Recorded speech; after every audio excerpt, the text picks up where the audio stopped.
വർഷം അതിരാവിലെ തന്നെയാണ് ഞങ്ങൾ എത്തിയിട്ടുള്ളത്.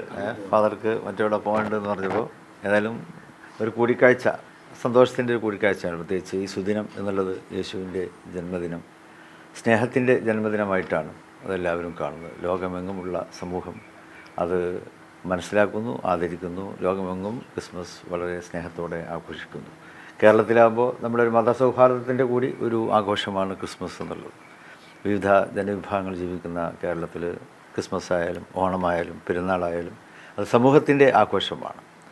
ബന്ധങ്ങളുടെ പാലം അത് ആഘോഷങ്ങളിലൂടെ തീർക്കാൻ നമുക്ക് സാധിക്കുന്നുണ്ട്. ബന്ധങ്ങളുടെ പാലമാണ് നമ്മൾ വീണ്ടും പുനർനിർമ്മിക്കുന്നതും വീണ്ടും അതിനെ ദൃഢപ്പെടുത്തുന്നതും. സ്നേഹത്തിലൂടെ നമുക്ക് ദൃഢപ്പെടുത്തുവാൻ ക്രിസ്മസും ഓണവും പെരുന്നാളൊക്കെ നമ്മളെ സഹായിക്കുന്നുണ്ട്.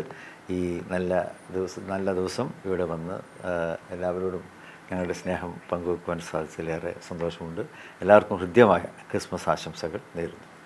ഇന്നത്തെ കാലത്ത് ഇത്തരം കൂടിക്കാഴ്ചകൾ വളരെ അനിവാര്യമായിരുന്നു. തീർച്ചയായിട്ടും ഇത്തവണ അതിന് പ്രത്യേകമായിട്ട് അതിൽ പ്രസക്തി കൂടിയിട്ടുണ്ട്. കാരണം ഇപ്പോൾ സമൂഹത്തിൽ ഏതാനും ദിവസങ്ങൾക്ക് മുമ്പ് ഞങ്ങളെല്ലാവരും ഒരുമിച്ചിരുന്നു. മുൻപം വിഷയത്തിൽ അവിടെ സാമുദായികമായൊരു ചേരിതിരിവിലേക്ക് കാര്യങ്ങൾ കൈവിട്ടു പോകുന്നുണ്ടോ എന്ന് ഒരു തോന്നലുണ്ടായപ്പോൾ ബിഷപ്പുമാരും അതുപോലെ തന്നെ ഞങ്ങൾ മുസ്ലിം നേതാക്കളെല്ലാം തന്നെ എറണാകുളത്ത് ഒരുമിച്ച് കൂടിയിരുന്ന് ചർച്ച ചെയ്ത് അവിടെ സമാധാനം പ്രസ്ഥാപിക്കുന്നതിനുള്ള എല്ലാ കാര്യങ്ങളും ചെയ്തു.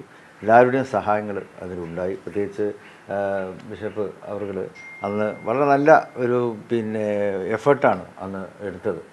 മറ്റെല്ലാ ക്രിസ്ത്യൻ വിഭാഗങ്ങളുമായിട്ടൊക്കെ അദ്ദേഹം ചർച്ച ചെയ്തു, ഞങ്ങളോട് ചേർത്തിരുത്തി. ഞങ്ങൾക്കും തന്നെ മുനമ്പത്തെ ജനങ്ങൾക്ക് നല്ലൊരു ആശ്വാസം പകർന്നു കൊടുക്കുവാൻ കഴിഞ്ഞു എന്നാണ് ഞങ്ങളുടെയൊക്കെ ഒരു ആത്മവിശ്വാസം. അവർ കുടിയൊഴിപ്പിക്കപ്പെടുമോ എന്നുള്ള ആശങ്കയായിരുന്നു. പക്ഷേ അതിനൊരിക്കലും തന്നെ ഞങ്ങളാരും കൂട്ടുനിൽക്കുകയില്ല. ഏത് വിധേനയും അവർക്ക് അവരുടെ ജീവിതാവകാശം നിലനിർത്തി കൊടുക്കുന്നതിനുള്ള കാര്യങ്ങൾ അതെന്താണോ ചെയ്യേണ്ടത് ആ കാര്യത്തിലാണ് നമ്മളൊക്കെ ശ്രദ്ധിക്കുന്നത്. സർക്കാർ ആ കാര്യത്തിൽ മുൻപന്തിയിൽ കാര്യങ്ങൾ ചെയ്യും എന്നതിനാണ് ഞങ്ങൾ പ്രതീക്ഷിക്കുന്നത്. ക്രിസ്മസ് ദിനത്തിലും അവരോട് പ്രതിഷേധത്തിലാണ്.